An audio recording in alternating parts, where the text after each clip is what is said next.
Good afternoon. My name is Barry Wood. I'm the Assessment Division Director for the DLGF. I'm joined by Emily Chrysler, who's our Deputy General Counsel, and Jenny Banks, who is our Communications Director. This is a webinar on the Sales Disclosure Form, looking at an overview of the form and changes to the form. Just a couple of ground rules, housekeeping items before we get started. First, please keep your computer, your phone on mute. If you have any comments or questions, please use the chat button function and we will hopefully address those comments. Also, if you have multiple people attending, this webinar will be eligible for 1 hour of continuing education. We will send out at the end of the presentation, or later this week, I'm sorry, we will send out a follow-up survey along with the PowerPoint presentation and the continuing education form for those that would want continuing education credit. So if you have multiple people attending, participating at your office, hopefully you're social distancing and wearing your mask, but also please have each person fill out a continuing education form for credit. So without further ado, we'll jump right in. As you can see on our agenda, we'll talk about the sales disclosure form background. We'll also cover some basics about the sales disclosure form. We'll talk about the sales disclosure form committee. Emily Chrysler will be talking about the Legislative Services Administration document rule. And then we will finally finish up with a current version of the form versus the 2021 version of the form. So to begin things off, as far as the background, how did we get here? Well, back in 1993, the Department of Local Government Finance was tasked with prescribing the sales disclosure form for local officials to use in regard to collecting sales data, which would then be used to compare the fair market value of properties with the true tax value of properties. And that was and continues to be used in the measurement of equity and uniformity for assessed values through the ratio study process. In 2008, as you can see, the General Assembly passed House Enrolled Act 1293, which required the DLGF to revise the sales disclosure form to reflect the requirements of the new law, which expanded the form to be used as an application for certain deductions, such as the homestead deduction. And then it also defined what a conveyance document was, which included documents for compulsory transactions and partitions of land. Initially, in order for a properly recorded property conveyance document, the sales disclosure form had to be filed with the county auditor and recorder. And since 1993, as you can see, there were 11 versions of the sales disclosure form. However, it has not been updated since 2011.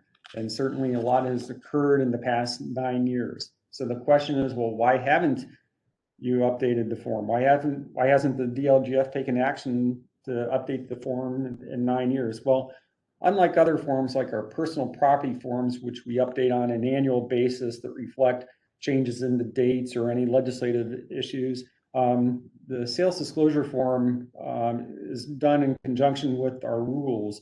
And in order to change the sales disclosure form, we had to go through the rulemaking process, which can be a lengthy process and sometimes over a year to do that process. So it's not something we can just change overnight. So we had to go through the rulemaking process that Emily will address in a little bit.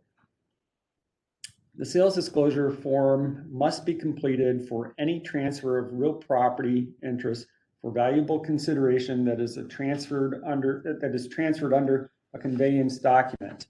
So what is a conveyance document? Indiana Code 6-1.1-5.5-2, as you can see, lists what those items would be considered to be a conveyance document. Maybe a better way of looking at what is a conveyance document is to look at what is not included as a conveyance document. So you can see under paragraph B, it does not include security interest documents such as a mortgage, leases that are for a term of less than 90 years, quitclaim deeds, and public utility or governmental easements or right-of-ways.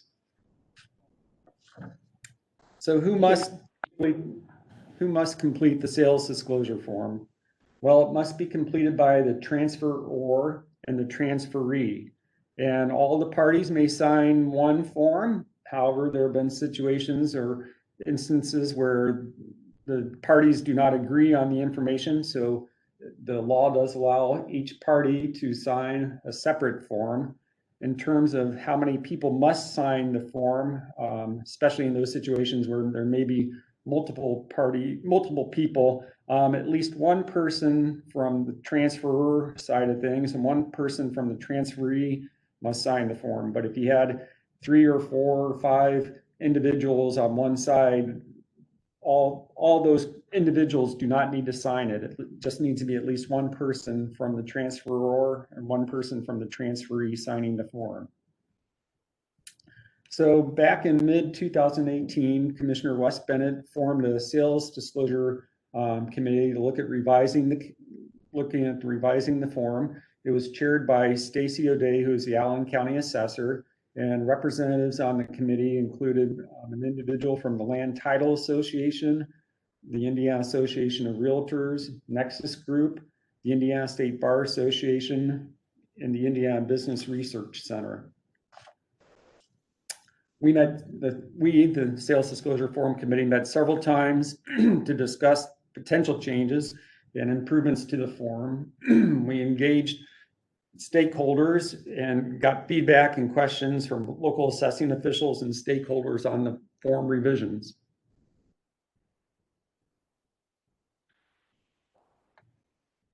So moving into the next topic to discuss today, Barry previously mentioned that the 9-year gap in a revision to the form was kind of related to a statute, which, unlike with other forms, requires our office to have file specifications included in a formal administrative rule. As Barry mentioned, the administrative rule process can take a long time, and typically agencies have to budget at least a year for that process.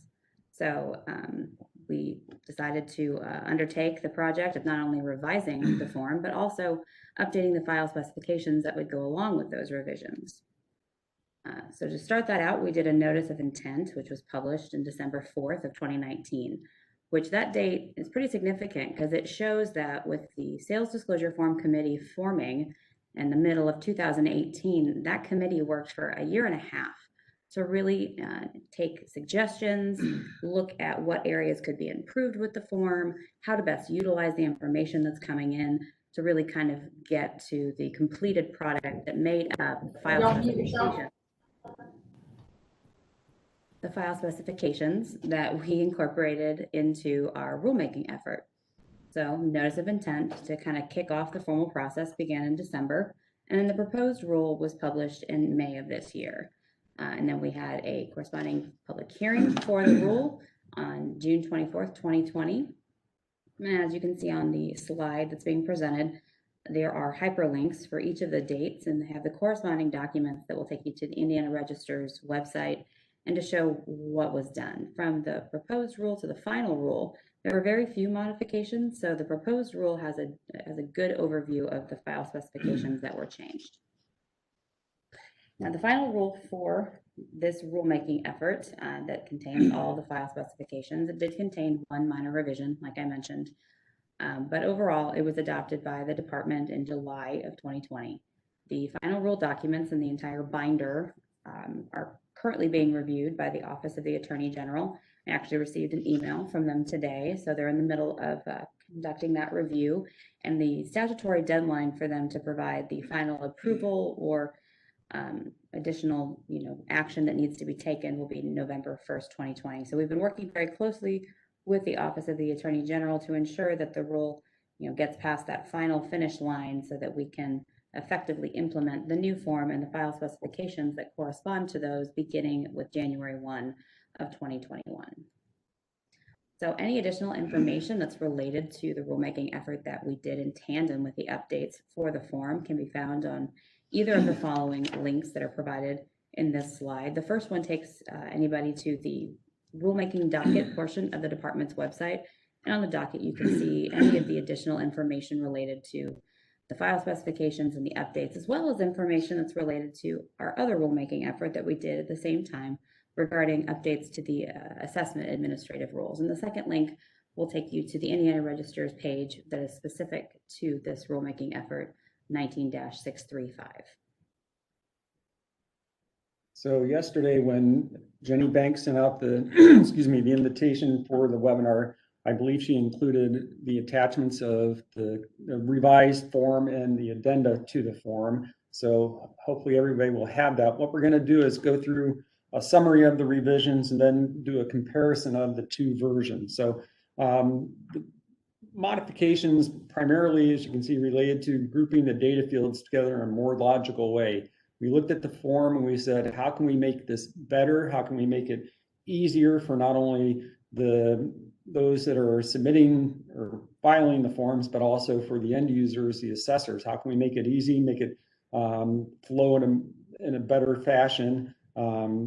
We added a few additional data points for specific property types, and it's been also designed to hopefully reduce the number of rejections. We get a lot of comments both from assessors and from those filing the forms. You know, why was my sales disclosure form rejected by the assessor's office? So hopefully this will reduce the number of rejections. There were also some revisions that occurred in the 2020 legislative session. So the new form, the revised newly created form, will be available for use starting January 1st, 2021. You can see the sales disclosure form number retain the same number. However, we do have two new addenda, one for agricultural or residential property. You can see the state form number. The other is for commercial or industrial property. We grouped those two together, those say commercial and industrial, because they're comparable properties, whereas agricultural or residential properties tended to be more in their own property classes. We're working on the updates, the update to our instructions. So the instructions are not available yet. If you have any suggestions or recommendations, certainly please let Emily Chrysler or myself know if you have any suggestions. We're in the process of updating that, and it's not too late to get us information. We will have that available prior to the release of the revised sales disclosure form on the 1st of January. During the 2020 legislative session, House Enrolled Act 1113 had a section that removed specific data points. As you can see, the crossed out language removed information such as interest rates, points, types of loan, and whether the borrower is personally liable. So in essence, it generalized it to just a statement: the terms of seller provided financing. These fields, such as the interest rates and the points, those have been removed from the sales disclosure form as well. You'll see that when we go through the comparison. One thing I want to stress is beginning July 1st, 2020, the sales disclosure data submission information no longer has to be reported to both the department and to the Legislative Services Agency. It only has to be reported to the DLGF. There was some confusion before, who got the data, who didn't get the excuse me, data, and this change was to make it simple or easier for the assessor to just submit their sales disclosure form data to the DLGF. And I believe prior to this legislative change, there were a majority of counties would submit this data primarily just to the department, and the department would make it available to LSA. So the update that was provided in House Enrolled Act 1113 was, I think, meant to just kind of mirror or codify what a lot of the best practices that were already being done. And one side note to that, next month, James Johnson from our data analysis division will be hosting a webinar on the sales disclosure data submission that is due by February 1st, 2021. So looking at the form, what's changed? So part 1A for the property information, you can see the current version at the top and then the revised 2021 version at the bottom. You'll notice that the font and the spacing is a little bit different. the property number has been replaced with parcel number. And then also we have space for a single parcel. So the highlighted area in the red box will reflect or show what that change is. And it was hard to really put a good snapshot or screenshot of the current form and the 2020 version of the form on a slide that would be large enough to read. So in the current version, you have not only the box that is presented there, but it also had an additional 2 lines below that to put 2 different parcels for those that have an SDF form that is completed, for multiple parcels that are sold, and it's a continuous, they're all continuous to one another. We didn't remove the option to add these. We actually added an entirely new section that is optional, that can be done, and it's kind of the 5th page of the form, and we'll get into that in a few slides. The next part that has changed is part 1B of the form, the conditions. As you can see, the current version has 15 different boxes that can be checked for conditions of the sale or the transfer of the property. And if you look at the 2021 version, you can see again, there's the font spacing has been changed. We've added additional instructions, changing the, including the parcel number of the traded property. But you can see we've gone from 15 conditions down to 10 conditions. And some of the areas, again, that are changed have been highlighted with the red box around it. Yeah, so with the reduction of some of these points, some of them were either moved to new sections or they might have been eliminated if they were duplicative of information that was collected at other portions of the form. The next part of the form that was changed is part 1C, which deals with transaction details. You can see what the current version looks like. And then if you go to the next slide, you'll see, again, with the red box around it, showing that the revisions reflect changes with the special circumstances of the transaction, that gives specific examples. And it's a way to link connected sales disclosure forms. So if you look at it, it's very specific in terms of like this sheriff sale or a short sale, but there is also an option if there is something not listed for number 5. So the box that's the large one with the conditions, it was primarily meant to replace the box that is on the current version that is listed as kind of item C3.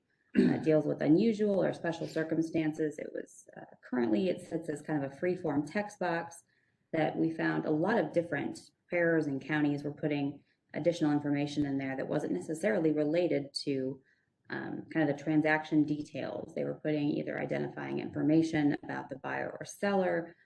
They were putting, it was a variety of different things that were going into that. It was kind of the general notes section. So we wanted to not only make a more targeted list of information, but also to provide a little bit more clarification for those that are preparing the form by outlining a few specific examples. And there were a number of different things that the committee kind of worked through to think what the best options were to put there or what conditions are seen most frequently.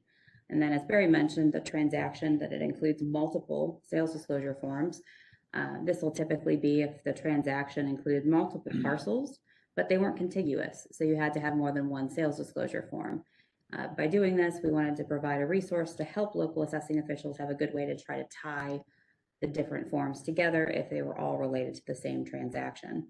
You'll also see on this slide that number 8 that's in the box, it's the first example we have of italicized font. So using the italicized font in the form, and it is outlined kind of at the top of the form, these questions are pieces of information that are listed. Some of them are new, a number of them are new, and they were not included on previous versions of the sales disclosure form. But failure to complete this information or provide it should not in any way result in the rejection of the underlying conveyance documents by local officials. It's to provide additional information or context to kind of show a broader picture of what that transaction was. So there'll be more examples of that in the coming slides. The biggest takeaway, the biggest change that has occurred, as you can see, is box number 10, where it talks about selecting the types of property and corresponding pages. And as we mentioned a few minutes ago, We tried to break it out or show it in groupings, the commercial and industrial being one, and then residential and agricultural properties being other. Certainly, there may be a situation where somebody fills out all 4 sections, but primarily, generally, it's going to be broken out into either commercial and industrial property or residential and or agricultural property. And the committee did contemplate while grouping, different sets of data points that were related to a specific kind of property types. There was the idea of maybe having one sales disclosure form for residential and agricultural and one for commercial or industrial property. But as Barry mentioned, there are times when it could cross those lines and you could have a mixed use property that falls into a number of categories. So in order to group questions in a logical way to provide more robust data for local assessing officials, but also to not require preparers to fill out more questions than are necessary, we decided to group it this way and break that down into the form on the second page. So looking at the first form, the residential and agricultural sales data, Part 1D deals with questions that were previously included in Part 1B and Part 1C of the current sales disclosure form. And then the confidential information designation option, which is in question number 3 on the form. Also, we wanted to highlight on the slides, kind of showing the new portions of the form, where some of the information came from. They came from different parts of the form, and it wasn't entirely new questions. Because it might look like spatially we're really adding to it. We're adding more pages. We're collecting a lot more data. We are collecting some data in addition to what had previously been collected, but a lot of it was just regrouping and reorganizing. So we wanted to give people a good idea for these questions that it's not entirely new. They're just grouped in a different way. And as for the confidentiality status, there's been a long history with the sales disclosure form where it's been deemed a public record. It's publicly accessible to people. But there is the authority under the provision of the Indiana Access to Public Records Act that's referenced here, where an agency within the context of their administrative rules and forms that are prescribed to allow for the confidentiality of certain pieces of information. So we wanted to give the option to check the box if the preparer of the form wanted to, and it outlines the specific question that it applies to. Now, this information still has to be provided to the local assessing officials and will still be provided as part of the sales data submission that is provided to the state as well. So the state will have it. And then as to how any kind of public records request would occur for that portion of the form would be something that's kind of left to the discretion of the individual counties. The next part that was changed is Part 1E, and you can see that those questions were previously included in Part 1C of the current sales disclosure form. Question number 9 was an appraisal done? Emily mentioned a minute ago, we have the first italicized question. Well, this is the second one we'll reference. And some preparers may not know if an appraisal was done. They simply just don't know. And so if a question is not answered, that does not necessarily mean that the sales disclosure form should be denied or rejected, because the preparer may not know. So if you see an italicized question, if it's not answered, it does not result in an automatic denial of that sales disclosure form. Moving on to the commercial and industrial sales form, Part 1F, as you can see, much like what we saw with the agricultural and residential form, those questions that were previously included in Part 1B and 1C of the current sales disclosure form is now just considered Part 1F of the form, and the same confidential information designation option question occurs again. And also with question number 2 for both 1F and for the corresponding same question for residential or agricultural property, is property a residential rental property? That question actually was located at 2 places on the current form. So that was another area where we were able to remove any kind of duplicative question when we were trying to think through and more logically group things together.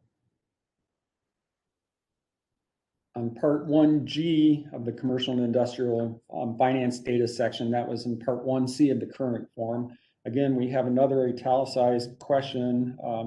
You can see is highlighted in red, several of those, such as the sale price included in included a liquor license. The transaction was part of a portfolio sale. Some of these questions, like I said, the preparer may not know the answer to. So just because a question is not answered does not automatically result in the denial or the rejection of that sales disclosure form. And so this section probably has the largest amount of italicized questions that could be answered. Most of them are new, additional information, and some have asked why provide sections of the form that are they're italicized. They are in some ways optional because it's not an automatic denial of the form for failure to provide the information. Overall, the cost benefit of having more questions that can provide a more holistic picture to the local assessing officials to know more about a sale. There's a greater benefit for that. So if we can get people that are preparing forms to provide as much information as they can, it could be very valuable to the county offices. So for a number of these, it could be something that individuals just don't know. And I think Barry has mentioned that as well. You might not know if your property or the property that was a part of the sale is in a TIF district, and whether the buyer or seller or the preparer, but any of these conditions could provide valuable insight into really what was relevant about the property transaction. In terms of the buyers and sellers, you can see the major change in this section is the addition of the country field. And the reason this is included is there are several transactions that include buyers or sellers from other countries. So we just want to be able to identify that if it's the majority, obviously will be from the United States, but you may see transactions that include individuals from different countries. So we just wanted to recognize that there could be people from outside of the United States. Then there were just some minor formatting and spacing modifications on the buyers and sellers portion of the form. Also with the spacing and the modifications to this, the current version of the form has almost a free form text space for all of the fields. So we wanted to try to make it look a little bit more like field-based text, so it separates it out a little bit better. And hopefully that makes it a little bit easier for people that are preparing the form. And I know it's easier when pulling the data on the back end for the sales data submissions. The sales disclosure form will still stand or can be used for an application for certain deductions, such as the homestead deduction. But what we've done is, as you can see, the two versions side by side is simplified what information needs to be provided in order to claim the homestead deduction. The biggest thing, and we'll touch on it in a minute, involves the social security number and or the driver's license number. So we'll touch on that, but just wanted to show you the different sections. The sections are similar, but they have been changed to make it a little bit simpler. And it tries to avoid the duplication of providing an address under that first question. If the property that is being purchased is the primary residence, it had the individual preparing the form fill out the address again, but that information would already be provided on an earlier portion of the form. So we tried to remove duplications of information wherever we could. Under the signature requirements section, under the current version, you can see it asks for the last 5 digits of the buyer or buyer's driver's license or ID number and the last 5 digits of the social security number, whereas the 2021 version just states last 5 digits of the buyer's driver's license or other number. So it's not an and statement anymore. So we've had a lot of questions about the requirements for what numbers are required with regard to identifiers for the homestead deduction. In the statute, it outlines that the last 5 digits of the social security number are what needs to be provided for that. However, if an individual that was applying for the homestead deduction does not have a social security number, that's when we fall to the digits of a driver's license or another state or federally issued ID number. So to kind of clarify that, because a lot of people would be confused that they had to collect and provide both pieces of information, and that's not really consistent with statute. I did see that we had a question that was added to the chat box regarding whether or not international phone numbers can be entered into the form. I'm quickly trying to scroll through some of our file specifications in the proposed rule to see if we change the character count for phone numbers. Let me see. I don't know if that is one that has been extended or not, but we can definitely look into that and provide that information with a follow-up FAQ for this presentation. I think if the phone number, if the digit or the character count has not been extended to include international numbers, it could be something that is added kind of in a special circumstances under that front box for the transaction. What if there's more than 2 buyers or sellers? Another question that I see entered into the chat box.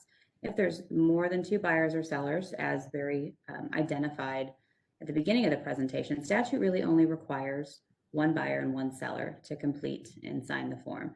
So you could either have a person sign an extra copy of it to have both buyers or both sellers, but it's not required by statute. You really only need just 1 to sign the form.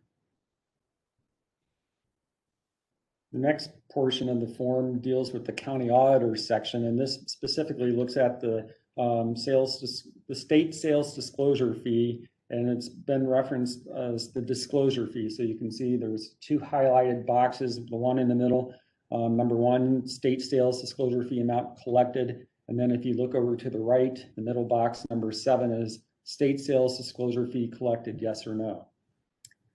And this suggestion came from, I believe, at least one stakeholder, but it also came from James Johnson, who's the director of our data division, just to kind of show the distinction between the sales disclosure fee that is outlined in statute and that is different and distinct from number 2 on that middle portion that is a local fee that is being kind of collected with regards to local control and any kind of ordinances that have been issued. We kind of jumped over part 2 of this portion of the form because part 2 doesn't really have any changes. That's the portion of the form that's completed by the county assessor. There were some spacing cleanups and the font choice has been changed, but ultimately that portion stayed the same. It looks like there have been a few questions in the chat box, and I'll just go ahead and go over a few of those now. Would it be possible to specify that the ID or other number must be issued by the U.S.? I think that's something that I think currently noted in the instructions that go along with the form, and we'll be sure to include a notation about that as well. I think the spacing constraints we had with the form is why we didn't provide any additional text or information to kind of couch that information in there. And then the additional question we have is, are we able to share the revised version of the form with title companies and attorneys at this time? Absolutely, we've presented it. There's no reason that people can't share what was provided prior to today's webinar presentation. We would just note that as the form is noted at the very top, that it is not going to be effective and available for use until 1/1/21, but please feel free to share. I do know that members of the Indiana Land Title Association have presented on the form updates and revisions twice, and I think the department also presented during one of their legislative update conferences that they had, so they have been aware and have been in discussions about this form. Members of the State Bar Association also had access to the copy of the form with their representative that made the information and kind of worked with them on any feedback or suggested revisions. So you can absolutely share this, just won't really be available for use quite yet.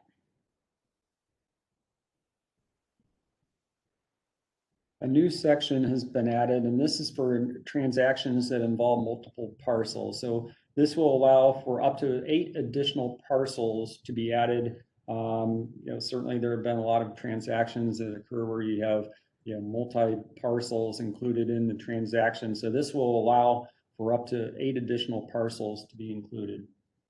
And you'll note at the top of the screenshot that's here, it says State Form 55632. It is by itself a separate form. It'll be included in the bundle of documents with the sales disclosure form when it is released and made available at the first of the year. But this form also stands by itself. So if, for instance, the transaction includes 11 contiguous parcels, based on statute, that transaction can have just one sales disclosure form, but you're going to have potentially more parcels than there is in just this page. You can add a second page to it. This kind of attempts to substitute what has been done since the form was revised in 2011, where if there were multiple parcels included in the transaction that were contiguous, people had a variety of different methods of providing that information, whether it was a Word document or an Excel spreadsheet. This just kind of acts as an additional resource and allows people to add that in so that we are getting comprehensive and uniform data for all of the parcels that are included in the transaction. We did have a question that came up. If the old forms are submitted after January 1, 2021, are we able to accept or reject them? We did have a few questions on what happens once we've passed 1/1/21. And I know that Barry and I have both discussed that with James Johnson, the head of the data division. Barry, did you want to elaborate on that? Yeah, so nothing has been finalized yet, but probably the way we'd be going is to allow a grace period of the first quarter or so, the first 3 months of the year, so that if a taxpayer or a preparer, real estate agent, a title company person was not aware of the new form, then we'd allow probably about a 3-month grace period for people filing the old form versus the new form. But as sure as heck as I'm sitting here, I'm sure a year from now, somebody's going to come up and say, well, I just got an old form. What do I do with it? So we will be putting out guidance and information in terms of the timing for accepting the old form versus the new form. But hopefully that 3 months will allow, and that's not final, but probably is where we're headed, will allow the transition from the old form to the new form. And then also that would be working with James Johnson, working on the data analysis submission part of that as well. And like I said earlier, and next month, James will be presenting a webinar on the sales disclosure data submission. So I'm sure he'll be addressing that at that time. Another the big key takeaway from this is the addenda, and that is for the residential and agricultural sales disclosure portion, as well as the commercial and industrial part. As you can see, the bottom bullet point, these will be available only for use by the local assessing official. It's optional, it's not a requirement, but it is for the assessing official. And it would tie in obviously to the transaction without requiring a modification to the original submission. So I know in some situations there have been sales disclosures that are filed, and a day, a week, a month later, something occurs and the assessor has to go back and there's been a change. And how do we address that change? Well, this will allow the assessor, not the preparer, but the assessor to make changes or to add additional information. Again, this is optional. It's not a requirement. And a form should not be rejected just because the person doesn't have an addenda to this, because it is for the assessor's use only. Yeah, and I think right now what we've been doing with the current version of the form is we've had to create almost a duplicate electronic version of the form if there are updates or modifications. There are some counties that have the resources to have full-time staff that work to collect additional information related to a transaction. And it's valuable, it's helpful, and we wanted to give a resource and a tool for the officials to be able to tie that information with the original submission, but not have to make an actual modification or alteration to a document that has been signed by the buyer and seller under penalties of perjury.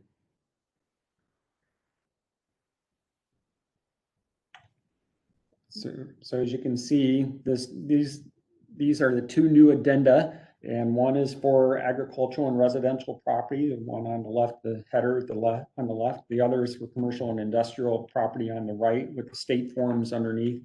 And you can see just what the additional information is asking for is physical changes to the property, and identifying any additional special circumstances or information relating to the sale. So maybe you get the sales disclosure in and you do your due diligence and you find out there's some additional information. Well, instead of having to ask the preparer to go back and revise the sales disclosure form, the assessor is able to add that additional information that will help you, the assessor, in your ratio study process, as well as the validation of the sales disclosure form.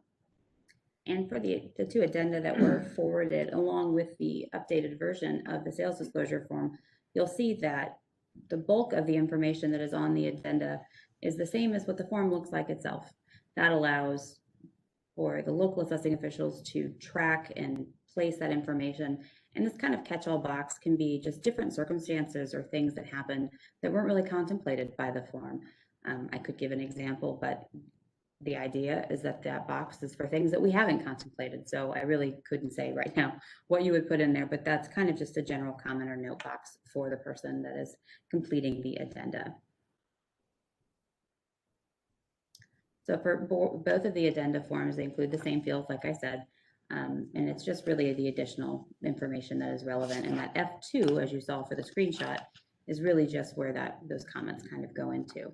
So at this time, we've got a little bit of time here. We've had some questions that have come in through the chat box, but we also had a number of really good questions that related not just to the revisions that we see with the form, but also just kind of clarification questions on the sales disclosure form in general. So I'm going to go over a few of those. And also, again, feel free to type questions into the chat box. If we aren't able to get to all of the questions that have come through today, we'll definitely put those into a frequently asked questions document that we'll put together and release and post on the webinar section of the website. So the first question that we got is, when is a sales disclosure form needed and when is it not needed with regard to deeds? So a sales disclosure form is needed for all property transactions with real property for valuable consideration, except for those that are outlined in Indiana Code 6-1.1-5.5-2, subsection B. In that list of the 5 things that are outlined that Barry kind of went through at the beginning of the presentation, we have things like trust deeds or quitclaim deeds that are not serving as a source of title. So those are 2 different kind of deeds that don't typically require a sales disclosure form. More often than not, most deeds, though, that are conveying property for a valuable consideration will require a sales disclosure form. So the next question we got is whether estate, trust, and probate sales are exempt from completing the sales disclosure form or not. So for that question, I always get people wanting to try to find, a good rule of thumb, or if I see this kind of cause number from probate, that's an EU number, can that automatically tell me whether or not I need to do a sales disclosure form? And unfortunately, you can't really use that rule of thumb because everything is very situational or fact specific. So because, as was extended in the statute in 2008, the conveyance document has been expanded to include compulsory transactions that are the result of foreclosure or threat of foreclosure or court orders, including probate, there could be a sales disclosure form that's required. However, there could be other things that are in probate court or an estate transfer that are not compulsory. There are things that are voluntary that don't require that. So it's really going to be based on the facts that are relevant or pertain to that specific transaction. The next question I see is, we'd like a clarification on the need for the sales disclosure as it pertains to transfers regarding temporary right-of-ways, easements versus permanent right-of-ways or easements, and whether or not money is exchanged. So, consistent with previous guidance that's been issued by the department, the public utility or governmental easements or rights-of-way provision that's in the statute that defines a conveyance document, it specifies that a form is not needed for situations like access to a sewer cover on a person's front lawn. That's not for an extended period of time. It's just to really kind of have that right to access and provide the governmental service. However, there are a lot of situations where a governmental entity, I know one comes to mind would be NDOT, where there's an outright purchase of an easement or right-of-way to access the area for an indeterminate amount of time. Those are probably going to need a sales disclosure form. It really, again, depends on the factual circumstances of that transaction. Another question that we received is, should the assessor's office or the auditor's office determine if a sales disclosure form is required? Since the assessor's office is the first point of contact for the individuals that are submitting the sales disclosure form, it would generally make sense that the assessor's office would make the initial determination of whether or not a form is required. However, the department would always encourage that the auditor and the assessor, and even at times the county recorder, kind of come and work together to determine when a form is needed. Better collaborations between those offices will result in fewer rejections and fewer questions and a greater amount of consistency. Another question we received is, we'd like to go over the form and whether or not there are specific fields that have to be filled out, or whether they would, lack of completing them would result in a rejection. So we kind of went over the italicized portions of the form.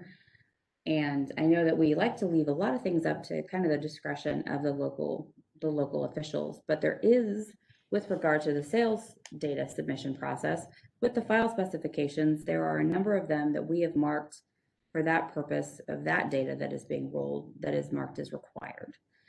A lot of it's just the very basic fundamental pieces, the contact info, some of the underlying characteristics of the property. And we've marked through that and worked with our data division and our information systems division while they're working on the back end for accepting the updated file specifications. And for that list, we can put that together and also kind of post that on our website, just to kind of give the groundwork or like the lowest level of information that really absolutely has to be included with the form. We have a question in the chat box. If you have more than 2 parcel numbers, where do you place the information, as we only have 2 spots on the Part 2 County Assessor portion of the form? So I believe that question is referencing the A and the B there, and I think that's right. It really only contemplates the A and B as it was included on the front page of the current version of the form. Now, for that piece, I think that if there were special circumstances that are related to the validation of the sale, there is a box still under Part 2. If you need to provide a summary of that, if for whatever reason the neighborhood code or the taxing district is different, I think that would be a special circumstance. There are also a lot of times where you have multiple parcels that are contiguous that are on one form, and people will ask questions about the value that's assigned to that AV of land or improvement. But I think more often than not, most counties see that that information is not broken down on a parcel level, and they generally just have the cumulative total. If that information is available and has been provided, one of the places that can be located is probably with regard to item 15 on Part 2 of the county assessor's portion of the form.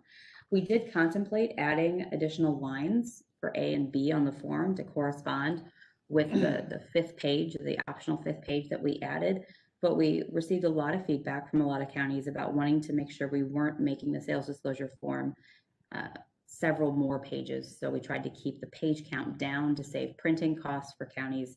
So we'll let counties provide the additional information in the different places on the form where the space is available for it. So we had another question that came in about the form. So what role and responsibilities does the assessor have in the process of reviewing the sales disclosure form? So as we kind of looked down on Part 3 of the form during the presentation, the auditor is responsible for verifying that the necessary fees have been collected and whether the form is generally complete. And again, that'll be based on a collaboration between the county assessor and the county auditor to determine that the necessary information has been completed. Also, Indiana Code 6.1.1, 5.53, subsection C specifies that the auditor shall review each sales disclosure form and process any deduction for which the form serves as an application. So that information is included on page 3 of the form. And since the county auditor is responsible for reviewing applications for deductions, that's another part of the form that they'll want to pay attention to. So we have a few other questions. Let me see if there's any in the chat box. One is, have forms that were submitted years ago or signed years ago but never submitted, can we accept old forms after the grace period? Sometimes one of the original signers has passed away and cannot complete a new form. Now, with regard to the grace period of the first quarter or 3 months after the first of the year for the data, I think that circumstance would probably depend. I think it depends on how old the form was. Barry, did you have any thoughts or guidance on forms that were signed years ago but not submitted officially? I know there have been in some instances, for whatever reason, the forms have not been signed, and obviously it's up to the discretion of the transferor and the transferee as far as when they get filed. It's the old race to the courthouse. If I were buying a property, I would want to file that sales disclosure form as soon as possible, just because under Indiana law, the race to the courthouse means whomever gets it, filed first, and especially recording a deed, would have, the rights to that property. So yes, there may be instances where things have not been filed for several years, but hopefully those instances are far and few between. I think we would have to, we meaning our office, specifically the data analysis division. I can't speak for James, but I would suspect he would say we treat those on a case-by-case basis, especially as they look at the when the data files are submitted, that it may be something that is, asked for further explanation, and maybe that's something where when submitting your sales disclosure data, you put in, hey, this was a form, from 2 years ago, 5 years ago, whatever it may be, that was not filed, but it's now being filed after the January 1st rollover transfer transition date to the new form. So I think it would be treated on a case-by-case situation, but hopefully, like I said, those instances are, very minimal. And I think it's important to keep in mind, and Barry alluded to this as well, that under Indiana law, a property is not transferred or sold until a sales disclosure form is completed. So it can't be recorded with the county recorder until that process has been completed. So if the form was filled out but not signed many years ago, that property was never transferred as well. So even if there has been a circumstance that has changed, it is likely that there might have to be an additional route that's taken. If someone's passed away, it may have to be something that goes to probate or a state court, because the transfer of property never really occurred. It's almost like it's a contract that was never signed, so no action that was done underneath it can really be completed until it's finalized. So I think those are, let me scroll back through and see if there's any additional questions. We did have another question about the information for the homestead deductions on the form. If you have certain taxpayers that don't have a driver's license number, I know we have still a pretty decent Amish population in Indiana, and whether or not you can still take the Social Security number. Well, and typically with the homestead deduction, as the statute says, the primary point of information, the first point, are the last 5 digits of the Social Security number. And the additional government issued identification number is really the backup if they don't have a Social Security number. I do know that several years ago, probably upwards of 5 years ago now, there was legislation that was passed that allowed for the implementation of different systems through the BMV to provide state issued identification cards for populations that are not able to obtain a normal driver's license because of restrictions of not having a photograph taken. So there should be some state identification number that's provided for members of the community there, but the primary point that you'll need to collect is the last 5 of the Social Security number. So are there any other questions that anyone has that they'd like to type in the chat box? There were a few questions about spacing in some areas on the form. For some pieces, for spacing, it's not likely that we can make a ton of modifications to that now, as the character count is included with the file specifications that were kind of put into the administrative rulemaking project, which does take a very long time. So you'll want to pay attention to see the character count of what is kind of allowed for a specific portion or field on the form.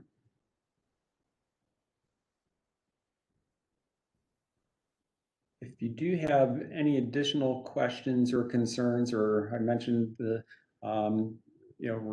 in the process of finalizing the instructions for the sales disclosure form, please contact either myself or Emily Chrysler. You'll see our phone number and our email address. Email probably would be the easiest and best. That way we have it in writing from you, but we're certainly open to any additional questions or suggestions you may have. And as Emily indicated, we will be taking all the questions from this afternoon's webinar session as well as this morning's, and compiling those into a document and an FAQ that will probably be a standalone document, but we may also include some of the information on the PowerPoint. Jenny Banks will be sending out to all those that participated a copy of the PowerPoint that will be available for you, as well as continuing education form for those that have been participating and that would like to get continuing education credit. We are recording this webinar this afternoon, so we will be posting this to our website, so that if you know of individuals that may not have been able to participate in the near future, we will be posting the presentation on our on our website as well. So if you don't have any other questions or issues, Emily, any final thoughts? I think there was one additional question that I saw that came through that I'll address before we kind of sign off, and wish everyone well for the day. It's just a question that I've seen come up a few times last couple of months about whether or not a sales disclosure form can be filed for deductions only, and if a sales disclosure form is not required. Agents have been filling it out and they write at the top, sales disclosure form not required. If that's the case, I don't think that's the function. I believe the way the statute is worded, it allows for that to be done in addition with the sales disclosure form itself. It's meant to be a reduction of paper, not meant to be used as a way to side skirt the current form that is specific for that deduction. And if a sales disclosure form is not required and they're just using it as a deduction, the county should direct the individual to the appropriate deduction form. Also, it might come to a scenario if a county has the policy for the form being completed, there's a fee attached to that form, and there's not a fee attached to completing a deduction application. So that could be another point of conversation to discourage the use of that form just for deductions. So with that, I'll thank everybody for participating this afternoon and listening to our updates for the form. We look forward to looking at your additional questions that might come through in the next couple of minutes. And Jenny will go ahead and keep the call live for a few additional minutes for any questions that might come in. But we'll sign off now and wish everybody a good rest of their week. So thank you so much. Thank you, everyone.